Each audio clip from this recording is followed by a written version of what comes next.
Good morning, everybody. We are going to officially get started. I'm multitasking. My name is Shannon Biggs. I'm the co-founder of Movement Rights along with Pennie, Opal Plant. And we also are joined by Casey Camp-Horinek, who everybody knows, but Casey is Ponca elder, and we'll give a fuller introduction of herself shortly.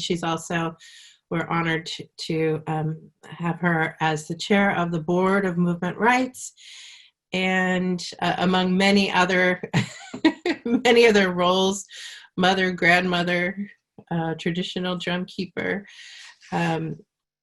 Today we're going to be talking about rights of nature in the context of Indigenous peoples and the sacred system of life, looking at the ideas of original instructions, looking at Indigenous cosmology and how rights of nature plays a role in that, as well as to look at where we've come from or gone as a society away from these original instructions and the role of corporations and colonization, and how do we make our way back? How do we create the system change that needs to be? So that's the context for the conversation today. I think it's going to be really lively. I'm really excited to be a part of this webinar. Clearly, there was such tremendous response to this that many of you are also hungry for this conversation. So we're going to dive right in. And then near the end, we're also going to talk about how to take next steps, because it's one thing to share and have this conversation on Zoom, but especially in these times of COVID, how do we take those next steps? How do we actually create that system change, although we've seen it all around us over these last weeks and months. Movement Rights is an organization started by Pennie and I, even though Pennie and I have worked together. Let's see, I was skinny and Pennie had brown hair, so it's been a while. We've been working together for a very long time, and we officially launched Movement Rights to work to align human laws with the real laws of Mother Earth. And we work with Indigenous tribes around rights of nature. We work with communities. We work globally. We're in the streets. We're at actions. We're in the courts. We're all over the place, even though we're actually pretty tiny, but tiny doesn't matter. We're all powerful together. So that's the introduction of who Movement Rights is. We'll be sharing more information as we get started, but to officially sort of open this session, I'd like to ask Casey if you would start us off in prayer. Thank you.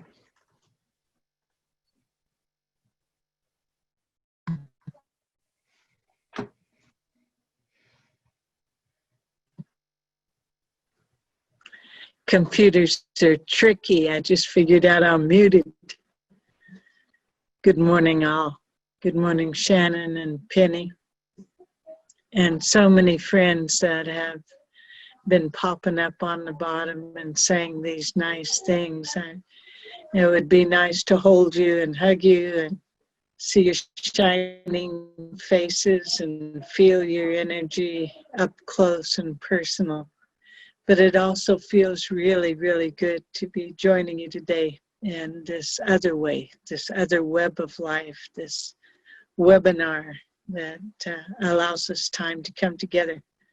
In my feelings, I feel this large circle.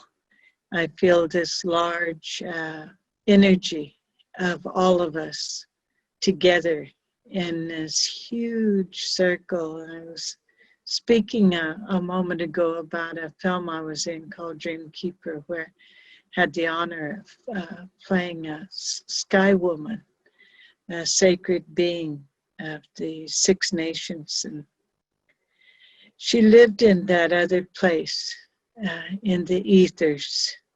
And yet she was very connected to Earth, as the ethers are. And that's what it feels like where you and I are right now. All of us who have joined together in this circle today are in the ethers, and we have this magical way of connecting that is new to me and very powerful. It's always an honor to be asked to say a prayer. So I'm asking all of you if you would help me, please. I've told my children I'd be with you today and my grandchildren. And I know that from where they are, they're sending their energy and their understanding of the new generational way to connect. So in that way, I'm going to light this cedar and sage. You know, my oldest son, Mikasi, is at our Sundance grounds right now, and we're not able to be there with him because of this new way. But a strange thing happened a week ago, and I actually wrote it down, which is rare for me, because a voice came. I don't hear voices. I'm not a channeler or any of that stuff. But this voice said, awaken to the new world. Never had that happen. But it was so profound that I kept it in my mind, in my heart, and my spirit. I believe that was about 5 days ago. I'm not real sure about that. But it helped me to understand who we are, the collective we. And what's going on. So at this time I have the sacred water present.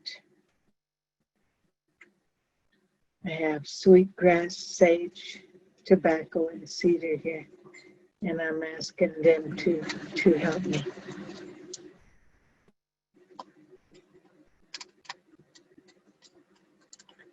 This is my little water pitcher.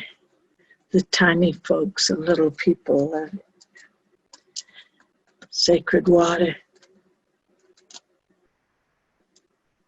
Wakanda Khube. Maja Khube. Wibha Ehe. Wibha Mi Miamba Ni. Shinga Jinga. Wa'u. No. No Jinga. Wa'u Jinga. Ishagi. De. Dachte. Ge. Huhu.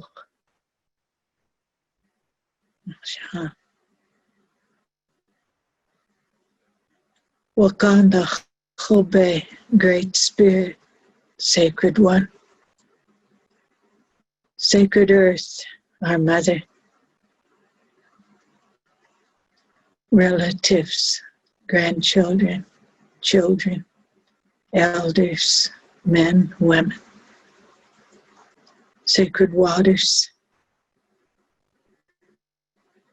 corn, 4 legs, cheda, the wings, the eagle, and all of those that are giving of their energies today to bring us together in a sacred way.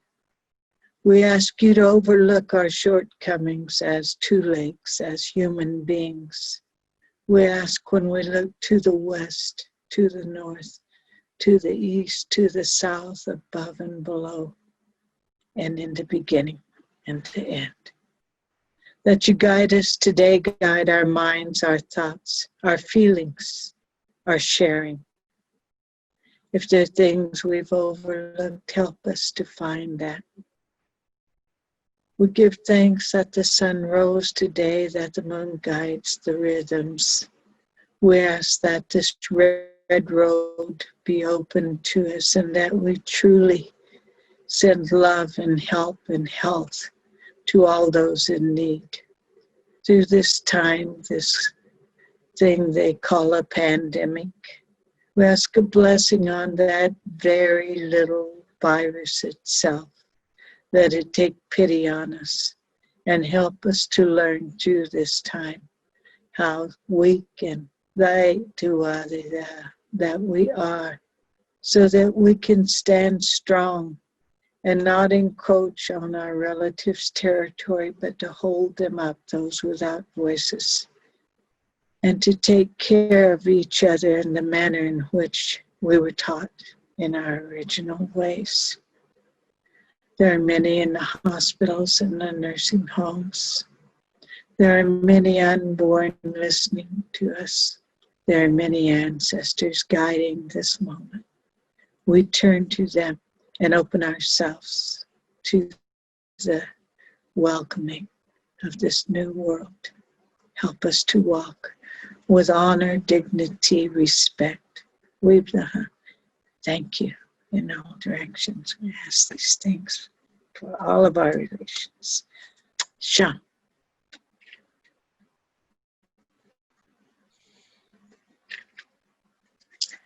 Thank you, Casey. Thank you. Thank you so much for opening us in such a beautiful and good way. And we send prayers out to all of those who are impacted by the virus at this time, and those who are struggling and those who have passed, and to recognize what a special period of time that we're in as a planet, and why we are all called to be here together at this time as well. Casey, I'd like to ask you to start the conversation with some of the things that you mentioned in your prayers, which is to just share a little bit about the original instructions and Indigenous cosmology, and briefly, how rights of nature fits in with these ideas. Yeah, it's an interesting concept to try to conceptualize such a large way of being that is actually so simple. And of course, I come from the Ponca Nation here in Oklahoma. We are related to 5 tribes, and the Anthros tell us that we are Siouan, and our relatives, the Lakota, are people that we Sundance with. My brother Leonard Crow Dog, and it can be summed up so simply, and yet it's a complex understanding of we are all related. We are all related.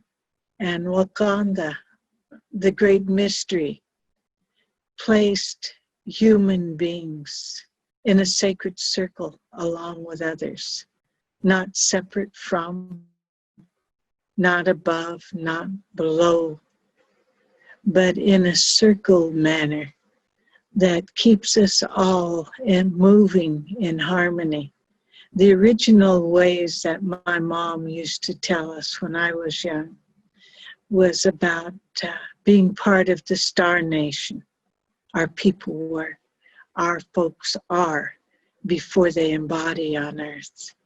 She said that we don't know when, because time doesn't really exist except in the Gregorian calendar and these man-made clocks.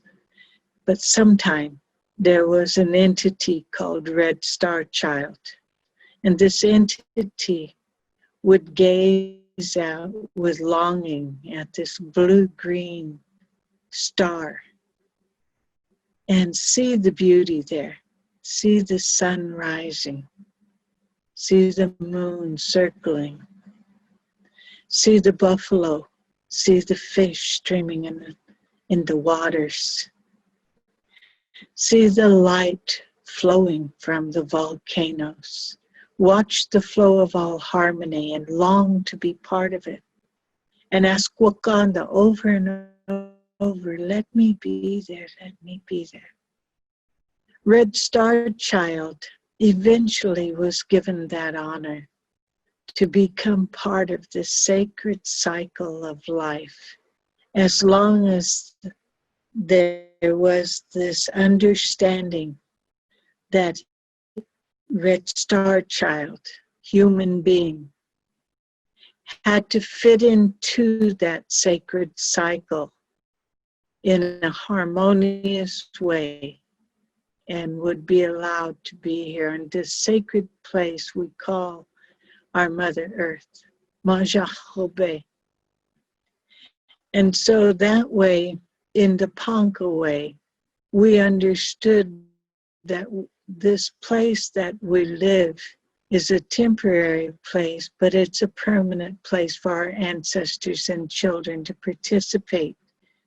And one of the things we've talked about in movement rights, that we are not here protecting nature. We are nature protecting itself.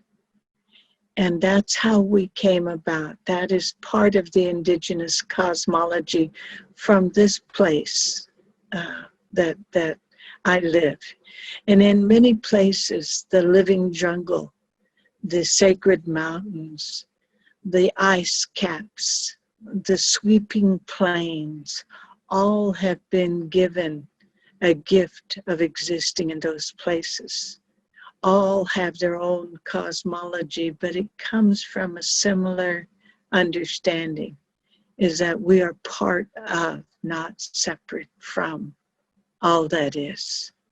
And that's why within movement rights, we've come to understand that if we have to work within a man-made structure, a human-made structure, I should say, that rights of nature can be a way that we can move forward with helping others to understand that there is a criteria that we are called to uphold as humans, and that is to recognize our portion of being part of all that is and not separate from. Hope that works, Shannon. It's always perfect, Casey, I promise.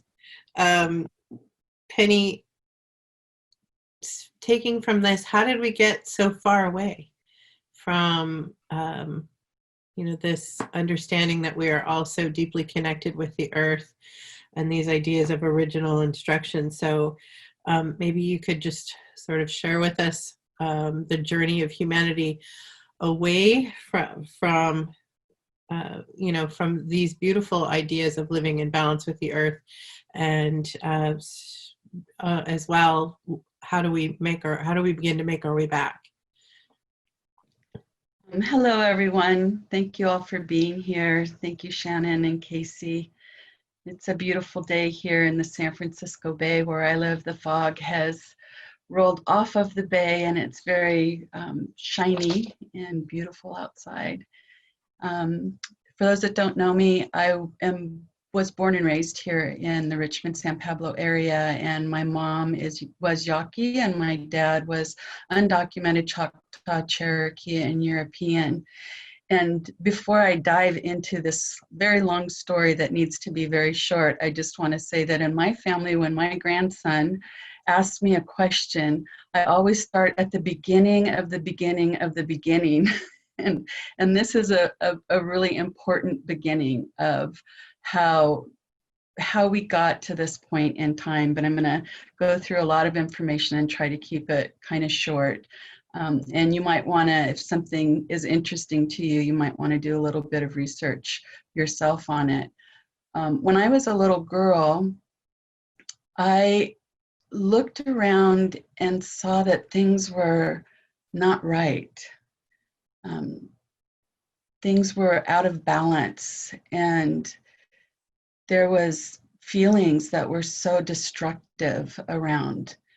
And there were birds falling out of the sky when I was a little girl from the DDT.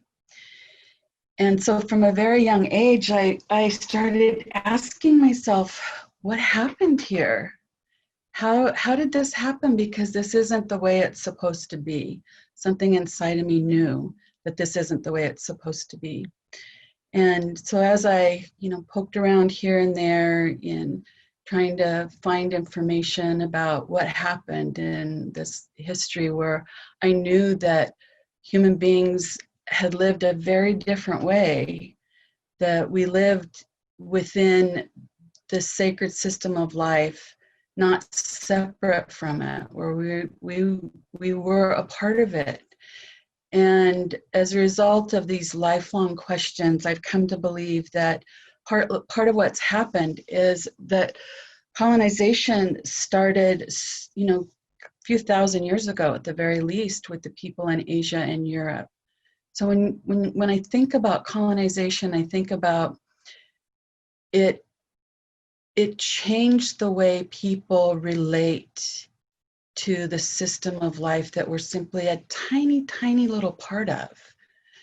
But because we have these giant brains, some of us think that we're, in control. And I think the time that we're living in right now, when Mother Earth is giving us all a timeout, and some people are refusing to take that time out, that we hopefully are understanding who's really in charge here, and it's certainly not us.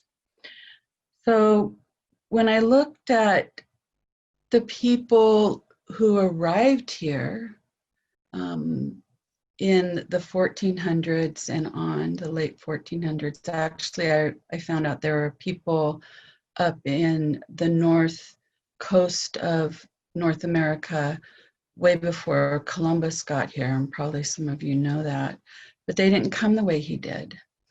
And in 1493, Pope Alexander VI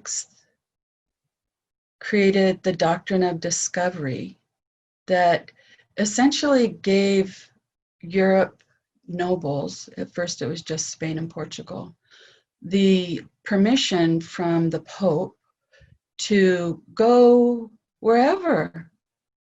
And if there weren't Christians there, to enslave them if they wouldn't convert to Christianity, to Catholicism in the beginning, that they could be essentially treated like animals and anything could be done with them. And they came into North America on land that was so beautiful that in the first 100, 200 years or so, they thought that it looked like parkland. But that's because the original people here knew how to live within those laws of Mother Earth and how to participate in a reciprocal, respectful way. And so that was the beginning of this very long thread that has wound up where we are today. And because of that very out of balance way of thinking that essentially colonized almost everyone here, we have this system of law. Laws didn't exist here. There were no laws before colonization. I'm just gonna leave that there for a few minutes, and you all can ponder that, in the next days, weeks, and years. But when the propertied, wealthy men in the 13 colonies got fed up with England taxing them and basically being in control of them, the crown, they decided that they were going to break away, and that's when the Declaration of Independence rolled out that basically called us merciless savages, when I think at this point we know who the merciless savages were. And when they started to create the government that they wanted for themselves, because it was really only for white men of property, they were really nervous about corporations because the corporations had been an arm of the crown around the world, the East India Corporation.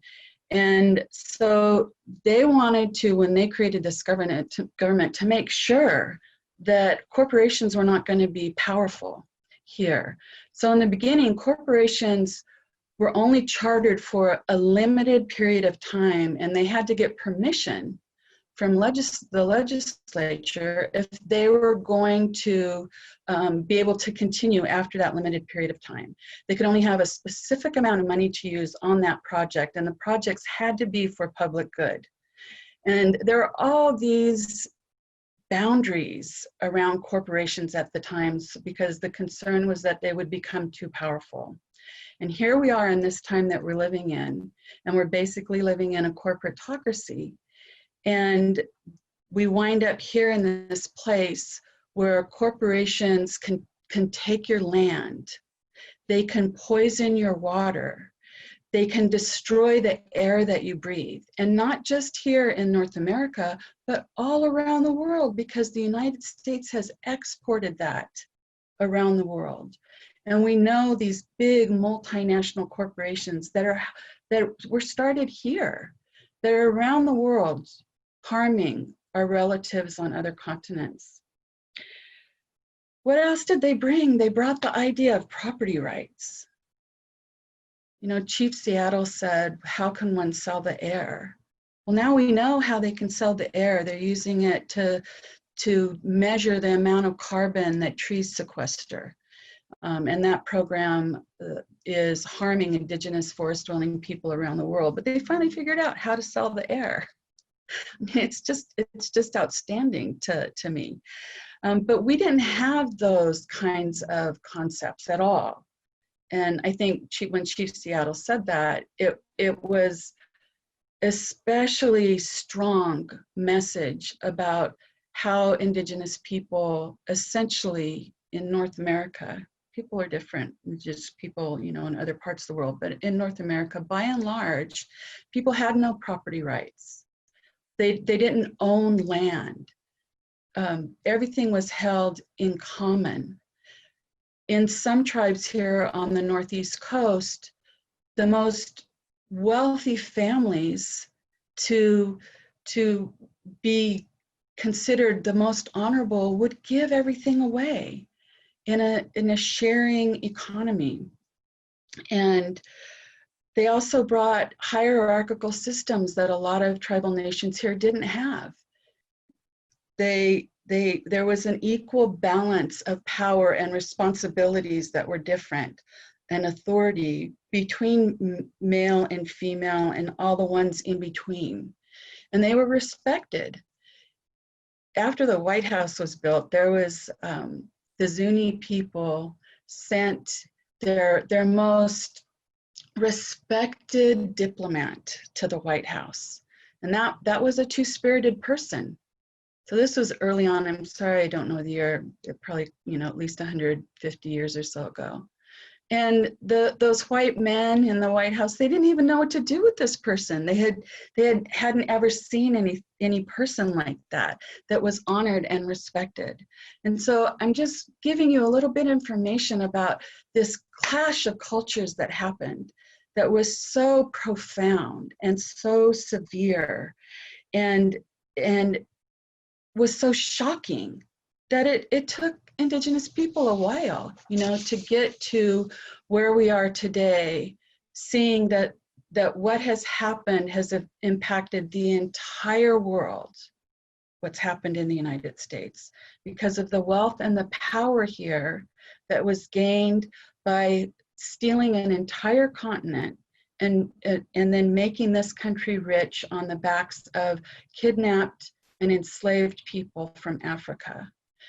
And here we are in this amazing moment, right? It's such a powerful moment. When Casey said that about, was it Welcome to the New World, I think you said, Casey? I got chills. And I think that that's what we get to deal with right now. We get to reimagine something that is based on ancient ways of understandings and ancient, how we're supposed to be. Like, this is just how we're supposed to be. And so I think that I've covered it, except to just say that the rights of nature movement, the rights of Mother Earth movement, it is such a paradigm shifting movement and moment that we're in right now. It is a way forward that pulls from all of the wisdom and knowledge and experience to go forward in a way that is safe and sustainable, where we create regenerative communities, where we clean up the mess that humanity has caused and remember our place within this sacred system of life. Oh, I just want to add one thing that I forgot at the beginning. I'm gonna ask you a question before you go on, so okay, go ahead. Just really quick. So Casey, right before you made your prayer, like where my office is in my house, I look out over the bay and we're on a hill. And right before you started your prayer, this hawk flew from the north to the south. It was like bringing that wisdom right into us for these moments that we get together, be together. Beautiful. Pennie, before you Yep. Mute yourself, I think Heidi asked a question that I'm just going to read aloud that I think fits in right with what you're saying. Just by chance, so my own personal background is I'm come from a multicultural, multiracial family, but I grew up, I'm a white kid from the suburbs, but I studied empire. That was my field of study. So that's part of where my background comes from in leading to this work. And Pennie and I met, I don't know, it's been like 15 years or something now ago, as lecturers of something called Democracy School, produced by a nonprofit called CELDEF. And so we've been teaching this work about how we, not only where we are, but how we got there. And one of the questions that Heidi asks is, how can companies get away with manipulating local and national policies and laws so that those, especially diverse and Indigenous peoples who are actually living at the source of the energy project, are not considered in making process of approving such a project? So maybe Pennie, you could respond to that a little bit about corporate personhood and all those wonderful things that corporations have used over the last 100 years. Just go a little deeper into that. Sure. Well, there have been a couple of early on court cases that dramatically gave corporations much more power and authority. I mean, it was an evolution, of going from corporations that cannot be immortal to today, when we have corporations that are essentially immortal until we gather up together enough of us to say, we're done with that. That's over. And that's really about the only way that that's going to change. But there was there's a little bit of confusion around one of these things that happened.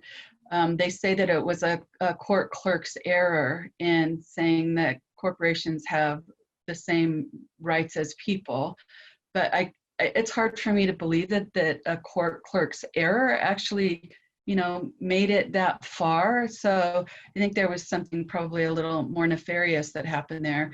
And the other thing has to do with the railroad court case that Shannon probably can tell you much more about that. But it's the evolution of all of this basically happened. I don't believe it happened by accident at all. This country was founded by wealthy white men. Women weren't included, people of color weren't included, Indigenous people weren't included, and women weren't included. So any rights that have been acknowledged by the law in this country and embraced, within the legal system have come only because people like us have risked our lives many times and said, no, we are done with this. That's the moment that we're in right now. We have to be done with this because the laws have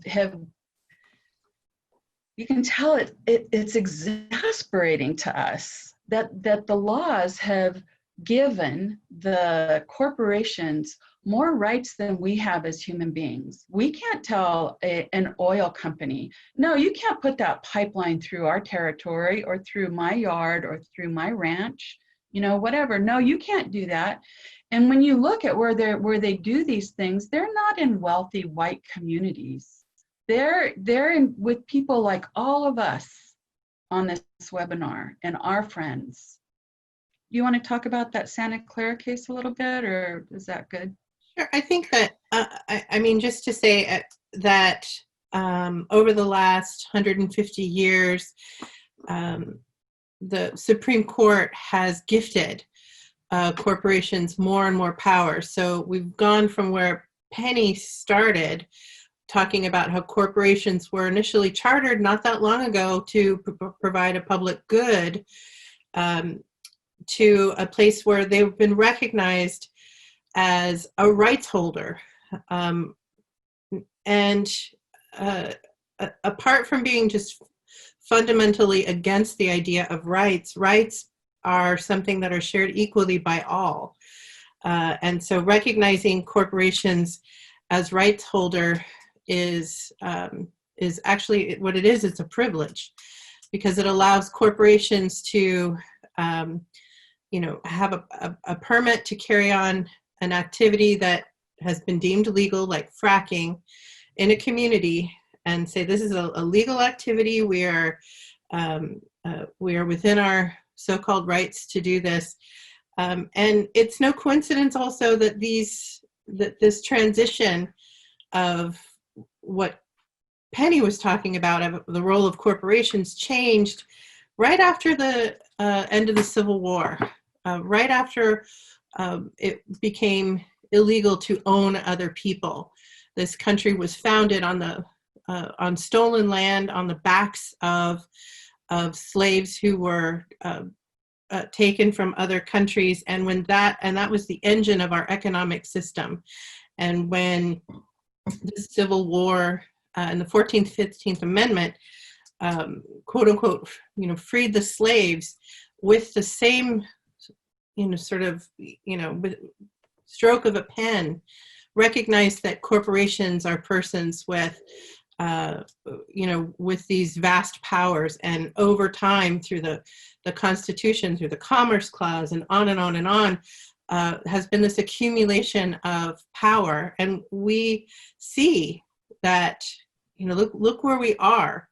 The handful of people who own the majority of wealth. And even during COVID, we're looking at this accumulation of wealth in the hands of a few, while the rest of us, are suffering. And that has been, that's something that has been actually sort of, baked into the process of the Constitution itself. We have trainings where we talk about, in workshops where Pennie and I sort of explore these ideas and exactly how do we actually undo those laws? What does it take? And a lot of it is about breaking unjust laws, because unjust laws don't deserve to be followed. And rights of nature in and of itself is about, if the law says that humans are property, well, we broke that. That idea was shattered in culture and in law. And rights of nature falls right in the same alley of recognizing that there is a system of laws in place on this planet. The rights of nature to exist, persist, and evolve its vital cycles, we're part of that. And to have a human legal system that says, no, that's not true. Humans are owners of nature. well, we can see the results for ourselves through climate change, through COVID, through all of these things. Nature is shaking us off, shaking off, this old way of being, because this, we can't, we cannot live in that kind of unbalance with Mother Earth. So rights of nature is about recognizing that we are not owners of nature. We are part of nature. This is, as Casey says, we are not humans fighting for nature. We are nature protecting itself. Rights of nature is, in fact, civil, when these laws are passed by non-Indigenous communities, they're basically saying that we're not following unjust laws. We're going to write the law as it should be. And now we see that this idea of rights of nature, if we don't shake off the idea that we are owners of nature and that nature is property, we know where our fate is headed. We're on the fast track to that. But in the last, 10 or 12 years, country after country, there are 12 countries now who have recognized the rights of nature, the right of the ecosystems to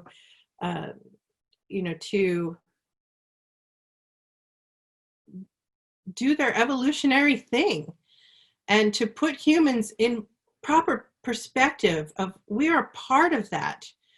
We are not, and if the ecosystem that sustains us, that gives us life, that sacred system of life, if we are a part of that, we have responsibilities. So when we talk about rights of nature, we're also talking about human responsibilities to the system that feeds us, to Mother Earth that protects us. There have been in this country a number of communities who have recognized rights of nature in their communities and have passed laws. Those laws, in effect, are civil disobedience by local lawmaking, because we have to break unjust laws. And whether that's, being out in the streets for Black lives, whether it's, the many, many ways in which we together rise up as a collective to say that this is actually how we're going to live. That's how we're going to make the change. And rights of nature has got to be part of that, putting everything into balance. So, in addition to the 12 countries that have recognized these laws, including Ecuador, including Bolivia, Colombia, New Zealand, communities in the United States, much of this work around the world has been started by Indigenous people, because they're already connected, as Casey and Pennie have talked about. This is just, it's changing law to what I sometimes call the duh principle. Of course, of course we have to push for these things. Of course we have to push for living in balance with the earth. How else are we going to, plan on being here? So rights of nature is partially a culture shift. It's partially a shift in law, in Western law. And as our friends, the Maori in New Zealand, said when they recognized the legal personality of the Wanganui River, they said, we didn't really do it for us, for our Maori people. We already know our relationship with the sacredness of this river. We put it in law because we need other people to understand our Indigenous cosmology, our spiritual relationship with this river.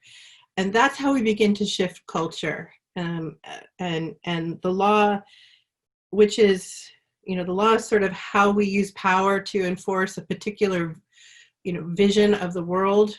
Well, it's time for us to push forward a new vision of the world.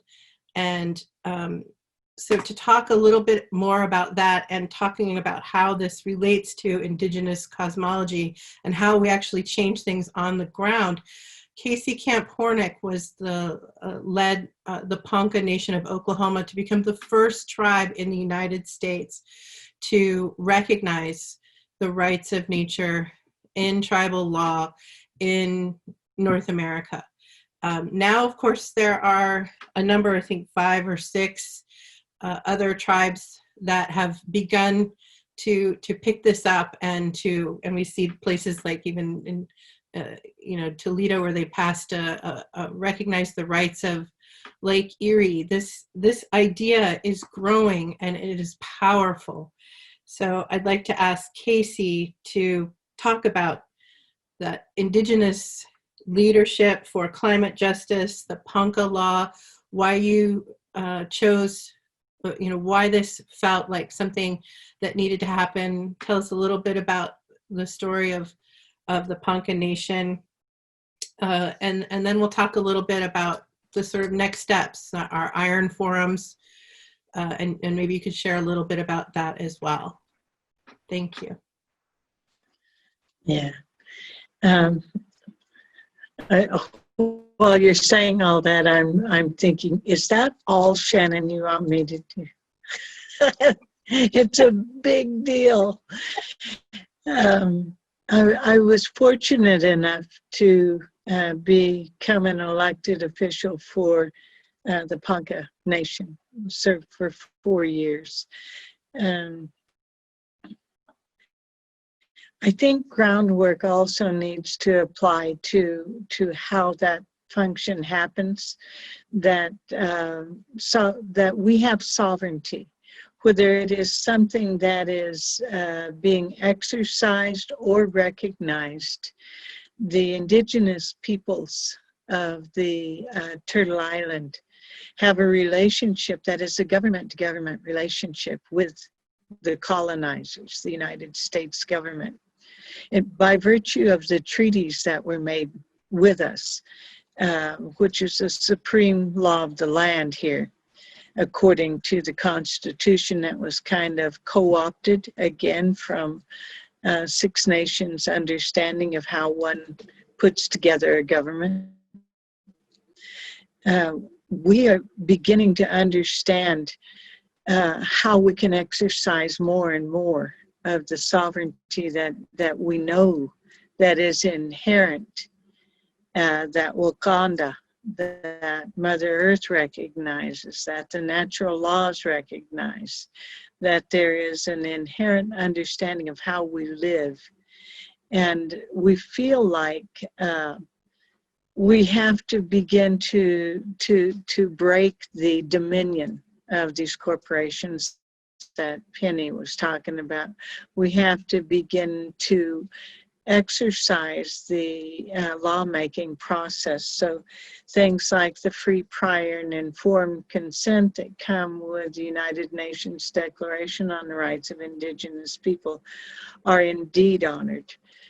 So that the Bureau of Indian Affairs, we're not Indian, doesn't continue to sign for properties to happen along with the Corps of Engineers to be condemned for their taking, for the extractive industry to kill us and all of our neighbors and the air itself, and on and on. And I need to also throw in here right now, there's been some incredible victories that have happened over these last few weeks, and I have to really honor the Indigenous people who were in the leadership of the Dakota Access Pipeline.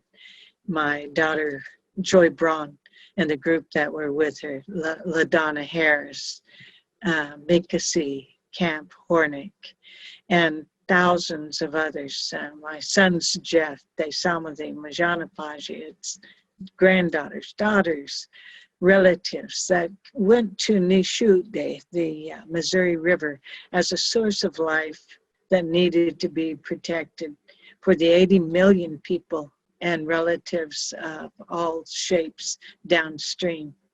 And now there is a court ruling saying you were right. That is a danger. They did do it incorrectly, these pipelines. KXL being hung up in Montana due to the work of the indigenous people there. The work on the ground in the tar sands in Canada, the work that Brian Paris and the people in Texas are doing, those here in Oklahoma. All of these things stem from understanding we are on the right side. The fossil fuel regime is crumbling beneath their own feet, and they're struggling to stand up. While they're struggling, we must work harder.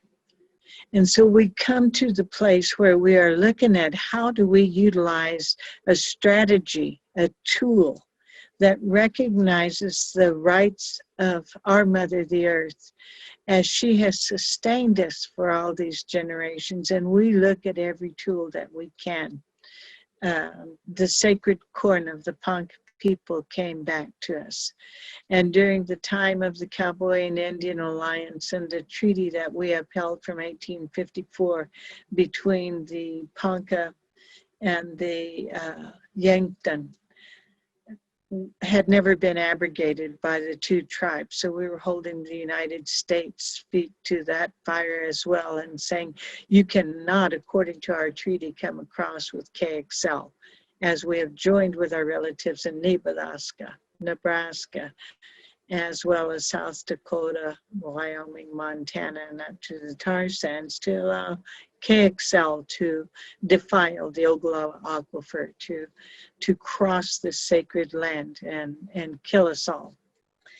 In doing so, my son had a dream that the sacred corn, the seeds of resistance, so named by Chief Ninawa's wife in South America. She called on their spirits, and that's what they told her. We are the seeds of resistance. My son had planted that on Art Tandrup and Helen Tandrup's land that they caretake. That was former land that the Ponca people had been given to caretake. And in doing so, the Department of Agriculture had to list it, and this is a very shortened version, as sacred Ponca corn. So a sacred site was created there for many years now, 5 or 6 years. My son and the Ushni Ponca, the northern Ponca, the Omaha, and these farmers have planted the corn. It is continuing at this time. There has been, for this mama, an issue around who is in the leadership of doing that. That is an indigenous ceremony that has to remain within those boundaries because the corn has a life and a guidance of its own. And I'm not certain that everybody can understand and listen to that guidance. You know, you can't just plant corn. It has this seed of resistance speaks. So anyway, that happened. It protects that territory. The territory where we live now is being desecrated by Phillips 66 and pipelines and fracking, and we are being killed to environmental genocide here. So we enacted a statute with the help of Movement Rights, Jason Amont, our attorney, and the sitting council at that time, to simply recognize what has always been there, the immutable Ponca rights of nature. In other words, to recognize the natural laws that have always had the boundaries that we understand so that all life can continue. You know, humans need to step their ego aside and realize that if we don't help with being the voice for those plants with their feet in the earth, for the sacred water herself, for the air that we breathe, and to stop the carbon trading and sequestration and on and on and on, that we are the ones who will cease to exist. Humans have a responsibility to the 7 generations to come, just as the ones before us to do. So in doing this and having the honor of a leadership position and taking that sovereignty to that level, we have also invited other nations to come and help teach us and learn from us at the same time, to be part of this lateral loving rather than taking from one another, but to share with one another how each and every nation, how each and every community can utilize this tool called the rights of nature in a manner that fits their territory, their sacred teachings, their original instructions, and can be something that together we can go forward in. So we've also, Movement Rights has also held intertribal rights of nature forums, iron forums, that have been extremely helpful to all of us. And we will continue to do that. It has been on the ground work, right, standing together and linking arms literally, like we did at DAPL, at Standing Rock in Nebraska, and Washington, D.C., and Ecuador, and New Zealand, at the United Nations, wherever we've had to. But now we're doing it this way, where we're going to go into, as we did today, the sacred circle of this webinar way for a period of time until instructions come otherwise. Thank you.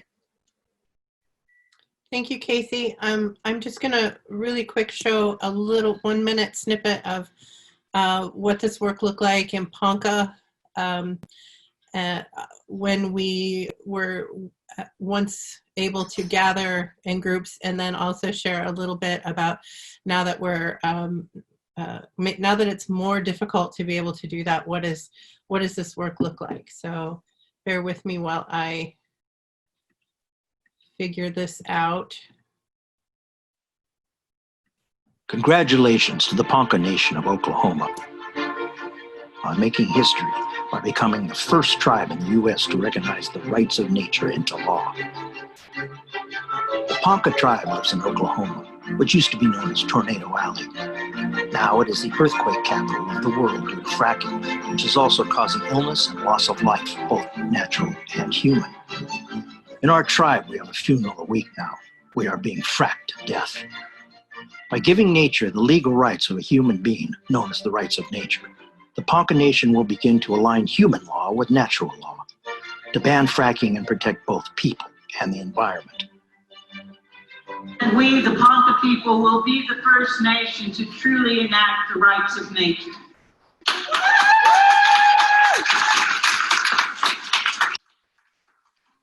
That this is going to give us a legal threshold that is impenetrable. We are proud to be moving into the future by honoring our original instructions to protect all life on our Mother Earth.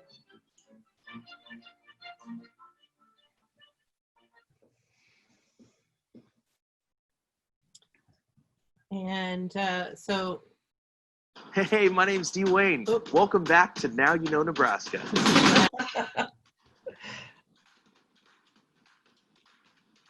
When you let YouTube run in the background. So now that, so in some ways that's still what the work looks like. But one of the ways we start these conversations, and for Indigenous communities and for non-Indigenous communities, is to gather in person or now by Zoom and have deep conversations about what this work looks like, especially in the places where you live. So I'm hoping folks can see this. The Iron Forums, the Intertribal Rights of Nature Forums, is generally, it used to be in real time, like 40 people around a table really looking at what this work looks like for, for the Ponca, for other tribes that have passed it, for other tribes that are looking into it. How does it get done?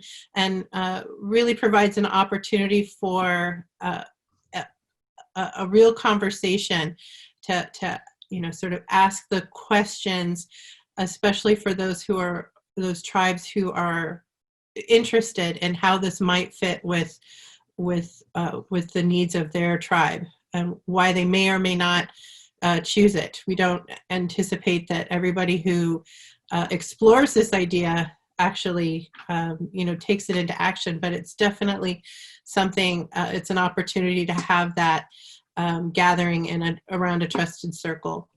For non-Indigenous communities, for everybody else, we have a few trainings that Movement Rights offers. Generally, we've offered weekend trainings for communities that are really looking at, they have a particular issue that we're working with folks in Sonoma County, California around pesticides and passing a law that bans toxic pesticides on behalf of the rights of nature.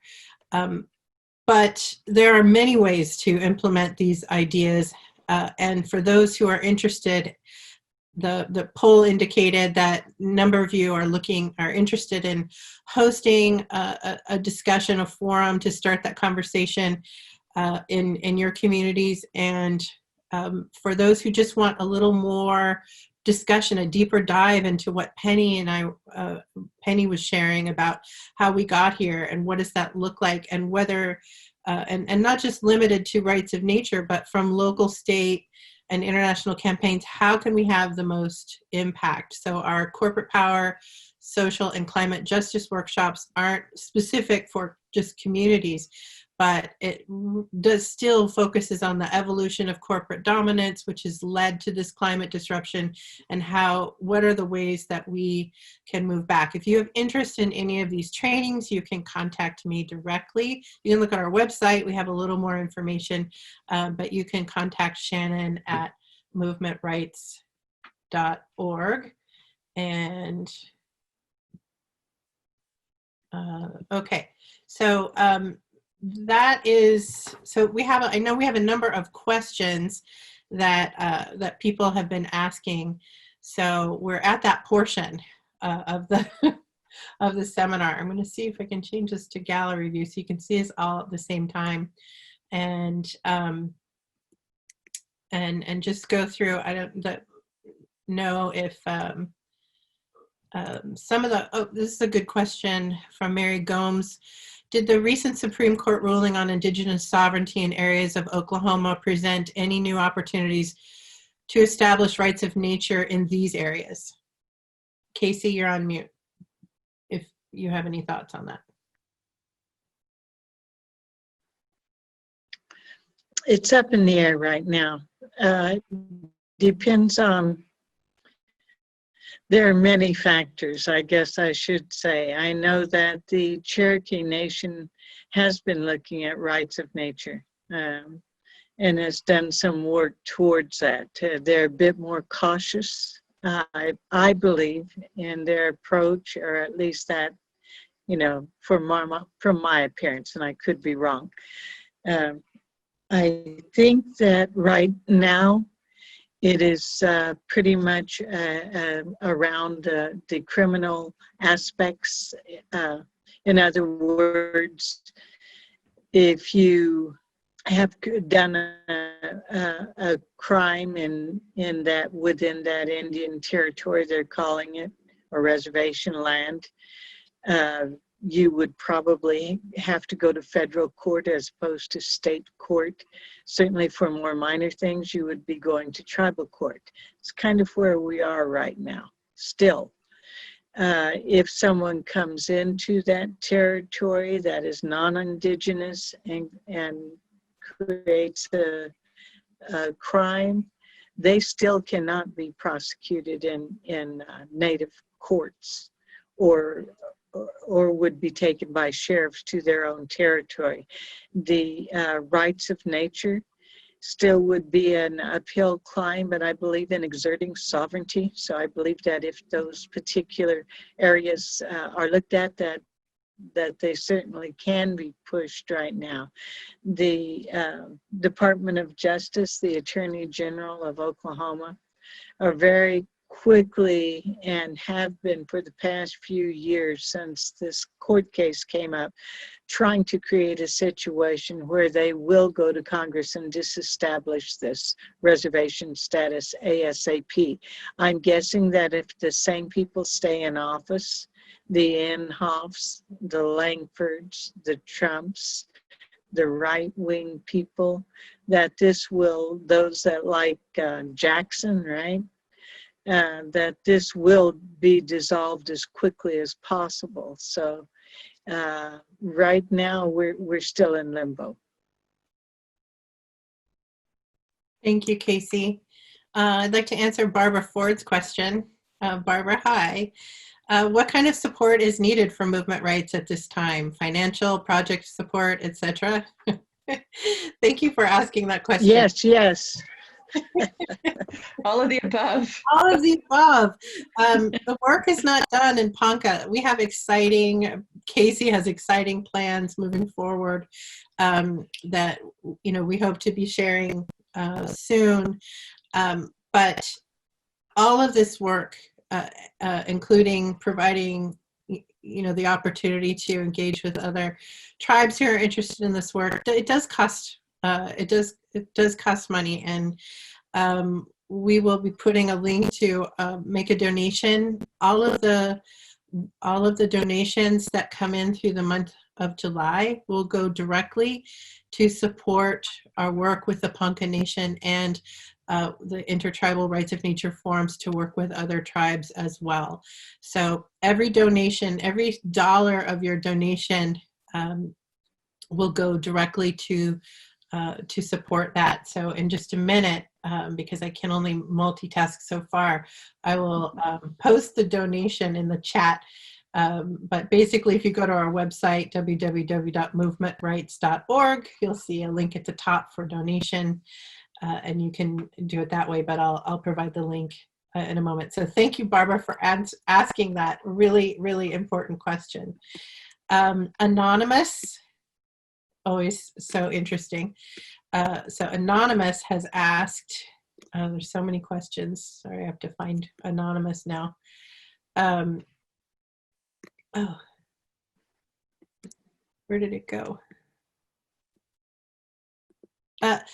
Thank you for convening this wonderful event. A number of Indigenous nations around the world have instituted rights of nature in their respective jurisdictions, yet to deal holistically with the worldview that rights of nature legally establishes, we would certainly also need to deal with the land beyond those jurisdictions. After all, the greenhouse gases that Indigenous nations are dealing with now were emitted elsewhere. Is it feasible to imagine that rights of nature legislation can make legally binding impacts on lands beyond the direct control of those Indigenous groups? And the short answer to that is yes. One of the things that we talk about in, we're sort of covering this sort of top layer of all of these ideas of, from original instructions to how corporations got to be the way they are and what is rights of nature, as an, sort of the intro for these deeper questions. But when we talk about, even in terms of fracking property rights, so your property, which as if you own a house, or the bank owns your house, property which is technically, it's a privilege because it's not something that's shared equally by everybody, and also because anybody living here is also living on somebody else's land. But those property rights go down, let's say 200 feet, or fracking goes down well below that. So one of the interesting aspects of rights of nature is the concept that that the ecosystem is a holistic system.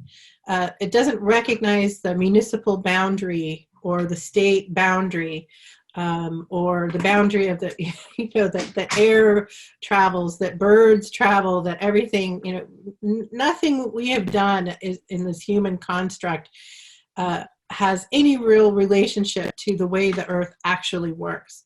So rights of nature is also recognizing that that yes, if you do something, if you do something upstream, and we find that harmful thing in our municipality where the rights of nature has been implemented, on behalf of the ecosystem, a community could take that corporation to court for that pollution. That's where this work is leading.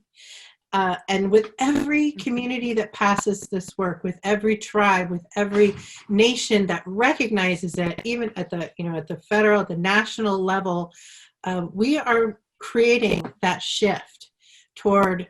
It doesn't happen overnight. So by passing a law, or one protest in the street doesn't change anything, but we have to keep at it. We have to keep being there. We have to keep pushing, for what really needs to be.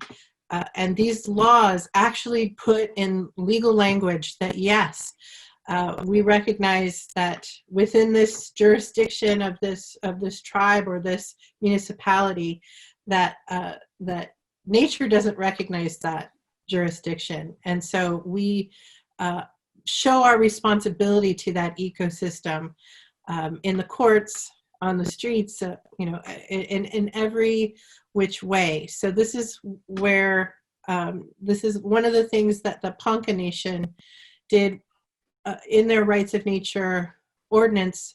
The law that they passed includes climate rights, because those are also being violated, because those greenhouse gases, they may not come from right there, but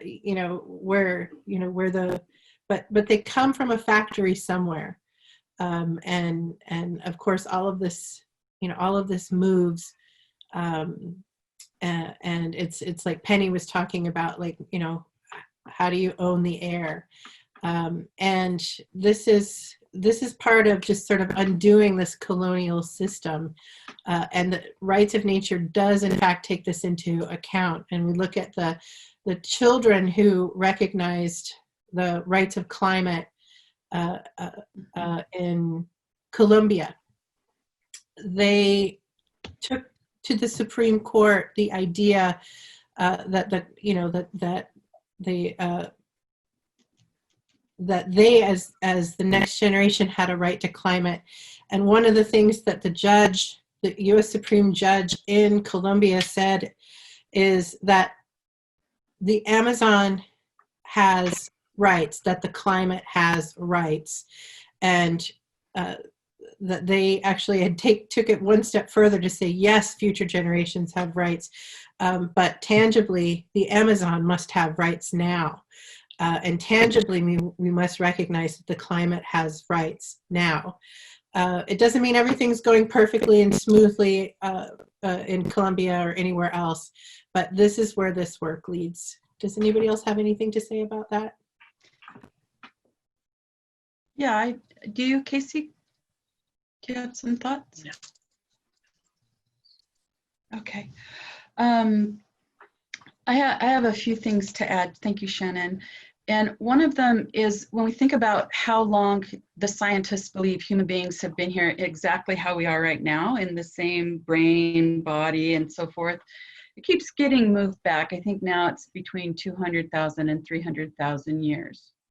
So given that length of time that we've been here, when you look at the history of capitalism, colonization, and these corporate laws, they're not even a millisecond of time. They're like not even that much time. And so the things that many people alive now think are so permanent, they're gonna be bypassed by us. or we don't continue to exist. Like those are the two possible futures. I believe that we have the capability to shift the way the entire human family thinks, because we've, just about everybody has been colonized by these types of thought forms, but they're new. It's not like ancient genetic memory that we have. It's not like that at all. It's not even a thin layer. It's very, very new. And so I was looking at some of the questions, and they're questions about specific struggles in specific places. And it's important to pay attention to where we live and what's happening and where our friends and loved ones are and what's happening with them where they are. But this movement that we're talking about, the rights of Mother Earth, the rights of nature movement, is about shifting the way humanity thinks.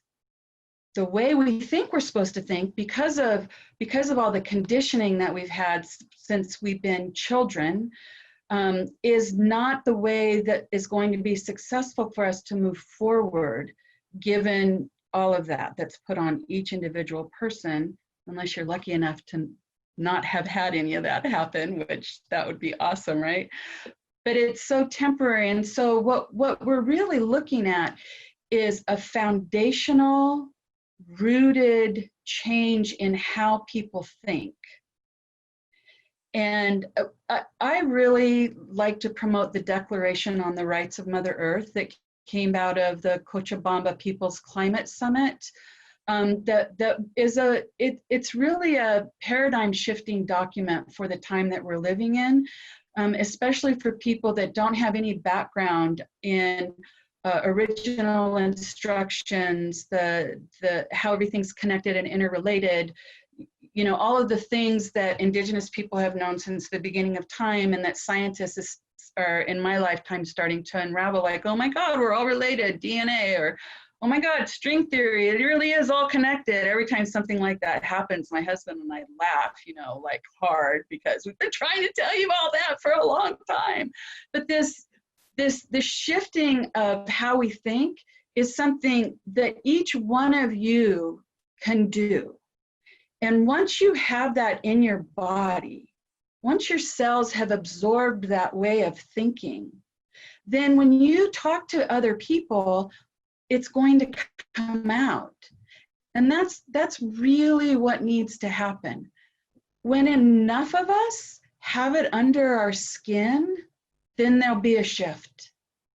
Erica Chenoweth, she's a scholar, she did a bunch of research on violent people's movements versus nonviolent people's movements. And through her research, she realized that nonviolent people's movements are more successful, and that it only takes 3.5% of the population realizing things like this, talking about realizing how important, recognizing the laws of our beautiful Mother Earth that we are blessed to be on. When that happens, it's going to start happening like this everywhere. But it's important that each one of us gets all of that way of thinking and understanding under our skin, so that when we talk to other people, it's from this other, it's not from this conditional, limited way of thinking. Thank you. I just want to mention that we've a couple of people who've joined late because the Zoom was full. We will be sharing this video tomorrow. All of you will get an email with how to watch it and share it on YouTube. So that should be up tomorrow. We'll also post it to our Facebook page and to our website. So there are lots of ways to watch any part of this you may have missed. The Universal Declaration on the Rights of Mother Earth, which that Pennie mentioned, that I was honored to watch being created by what is the largest. It took place over a week in Bolivia, where mostly Indigenous people from around the world walked up. There was a huge screen with the Declaration, and an Indigenous person would walk up and say, this line up here, can you change it to this? So it was an amazing process that took place over several days by thousands of mostly Indigenous people that wrote this by, as I said, by the largest committee ever. And that document, was then taken to the United Nations. I was also fortunate enough to be able to be there for the reading of that. It has a very strong analysis of capitalism, which I think was kind of mind-blowing for a lot of members of the UN General Assembly that were there. But that document is it's still such a critical document, and I've shared it twice in the chat. So it's up above and down below in the chat, so you can take a look at that document. And also on Movement Rights page, we have under resources several of our reports that you can download for free, and several of them also include the Universal Declaration on the Rights of Mother Earth to share. So also we have I think we have time for one or two more questions, but Jessica asks really about this idea of environmental studies and how different rights of nature is from the existing way we govern. You know, the law says that the ecosystems and the environment is property and is therefore regulated by not saying we can't say no to something that's harmful, but we can try and limit it. And that's what the regulatory system that we have, or what we had before Trump rolled even those protections back, works. And I'm wondering if Pennie, I think sometimes the story of just how you got started in this work. Which story? The one where you told the Congressman? Yeah. Oh, right. But yes, the idea that well, go ahead, Pennie. Would you share that? I was a young activist, maybe 23, fresh out of Richmond, which is, you know, working poor people of color, and ran a campaign on against the MX missile system. So there was still a Cold War was going on. So I ran this campaign in Solano County, and our Democratic congressman voted for this weapon system. And then he called me. I didn't even know he knew who I was. He called me, and his office did and said, you know, the congressman would like to meet with you. So I said, okay. So I go to his office, and he starts out by telling me that this was the best campaign anyone had ever run in his district. He'd gotten more, so before computers, he'd gotten more letters and postcards and faxes and phone calls than anything that he'd ever, you know, campaign that had ever happened. And I looked at him and I said, so basically you've just told me that we don't have a democracy, that you don't care about what your constituents say, that you're more interested in the money in your congressional district that's coming in from the military bases here, and then I've just wasted a colossal amount of my time and energy. And I turned around and left. And it was a crucial moment for me, because I realized that the system is never going to work. That in order for us to survive, so I was at first a nuclear weapons, anti-nuclear weapons campaigner. In order for us to survive, we need to entirely shift this system. And then over that long period of time, so, you know, very long time ago, I've looked for ways of that wedge that can shift this system so that the next 7 generations can live in a sustainable, safe environment in perpetuity. Because that's really where we're at right now. Like, it's up to us. There's nobody coming to save us. Although I love movies that show, you know, aliens coming with great ideas and, you know, change us. That'd be awesome, but that is not going to happen. It's just up to us. But the regulatory process is like that.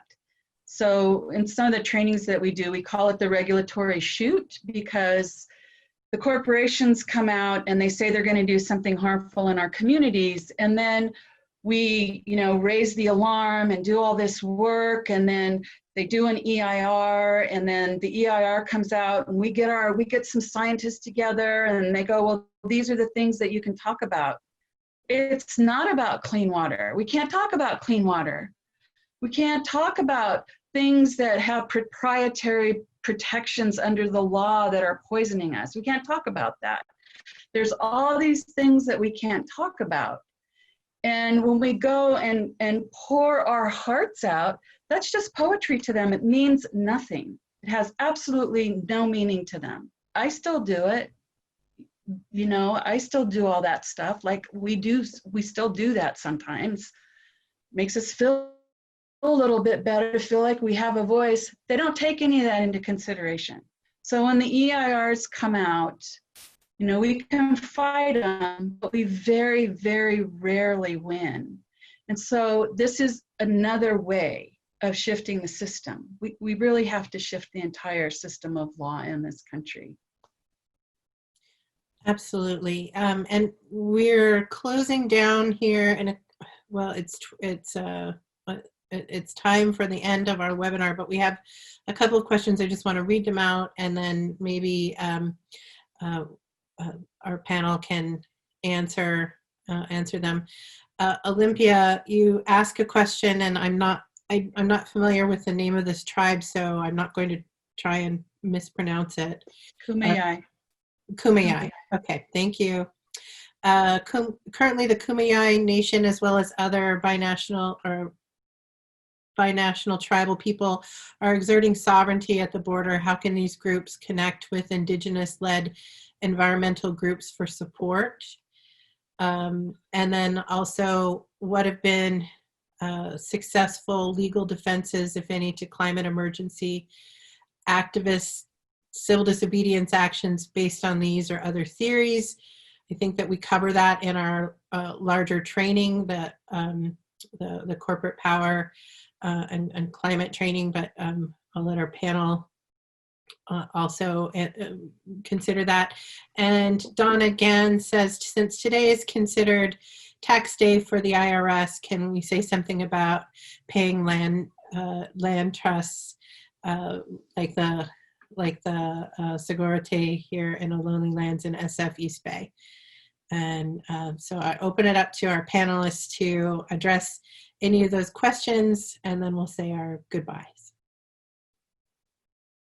I can take the Segurite Land Trust. I'm sorry I didn't say this in the beginning. I actually am on Huichin Ohlone land, and the Ohlone people here in the Bay Area are an unrecognized tribe. And so they don't have any of the land held in trust for them, the way reservation land is by the federal government. And the leader of the folks here, and she speaks for people in San Francisco too, is Karina Gold. And she has done some amazing work around creating a land trust, which they have a pretty good sized plot of land, just one, I think now, in Oakland, where they're growing indigenous food and medicines. And in order for, to help sustain that, and how Karina calls it, is being a good guest on her lands, on their lands, which is true, they created what's called a SHUMI, S-H-U-M-I tax. And you can just Google that if you live out here and you're on their lands. Have been paying it every year for quite a while now. And I would encourage other indigenous folks all over the country to start their own land taxes. It's all voluntary, and it's been pretty effective. And so if you live here in the Bay Area on Ohlone land, pay your SHUMI tax.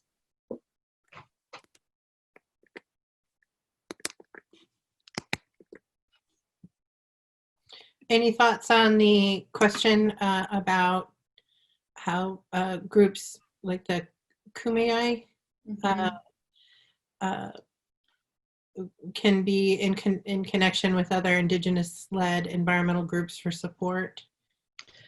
it's, you know, there's so many of our relatives struggling to protect their territories in so many different ways. And I've been following that, Olympia, and, you know, it's heartbreaking, as is the border wall and, you know, all the stuff that's happening. I think we just have to help one another.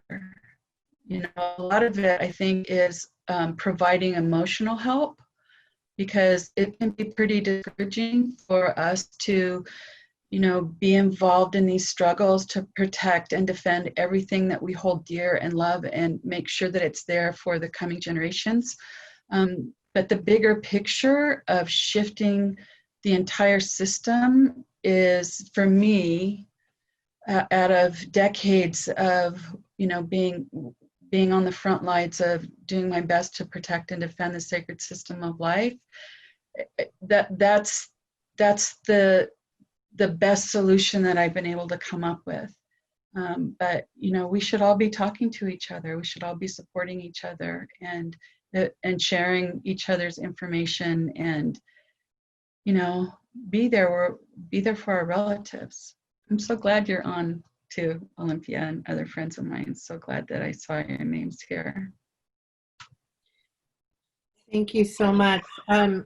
Just to say, one of the things that Movement Rights has also been involved with is a project called protectthepeoples.org, which is a partnership project to bring masks and other medical equipment to tribes and to Indigenous peoples who would not otherwise have those. It's a very humble effort that seeks to, you know, really get direct contact with, you know, if 100 people in a community need masks that they're not getting through the system, that's something that we've been working on doing, including, we mentioned Chief Ninawa earlier in Brazil, and his tribe has been affected, and we're working now to get masks there. And we have, as a group,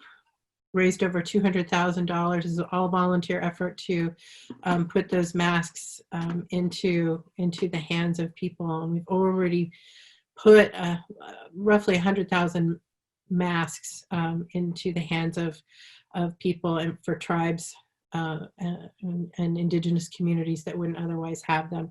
So I think, as Penny's saying, there are so many ways for all of us to come together for mutual aid and support. And if you're interested in the rights of nature as part of that protection of your land, please do reach out to Movement Rights. Please contact us. We will be holding, the good news is, for those of you who responded to the poll, all of those things are in the works. We will have a webinar with other groups working on rights of nature, other tribes in Turtle Island. We will be holding intertribal rights of nature forums. We will be holding online corporate, you know, and climate action trainings. And we will also, you know, continue to be here to help put and make the connection between how we're living now and how do we actually move forward from this way. We're all doing it together. So I wonder if, Casey, if you have any closing words, and we'll say goodbye.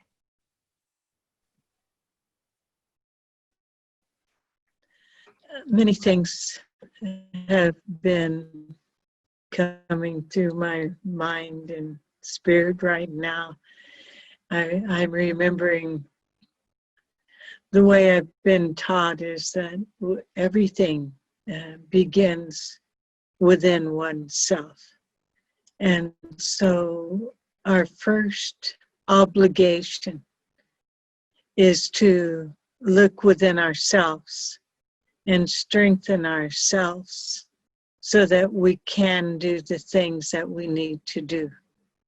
So to me, each one of us that's here today needs to take that moment to breathe, to be thankful for the air and to ask for instructions, to be conscious when we take a drink of water and turn on a faucet, that the water herself needs our prayers back, so we have to say thank you. That when we take a bite of food, no matter if it's a plant or animal, that we must say thank you for your life and encourage the truth of that seed that made the plant to be honored, not to be bioengineered. And on and on and on, but to be conscious of how we connect with one another through each and every sacred element. How are we connecting with each other? And that way we uphold the kumeyaay. We spread the word of what's going on. We're consciously awakening to the new world with intent, because energy follows intention. I'm honored to be with you today. Wibaha. Thank you so much. Thank you, Casey. Thank you, Pennie. Thank you to all of you who joined us on Zoom and on Facebook, and for all of the work that we're all doing in so many different ways to come together to shift not only the narrative, but the story that we have to tell for future generations. Thank you for being with us. Bye-bye.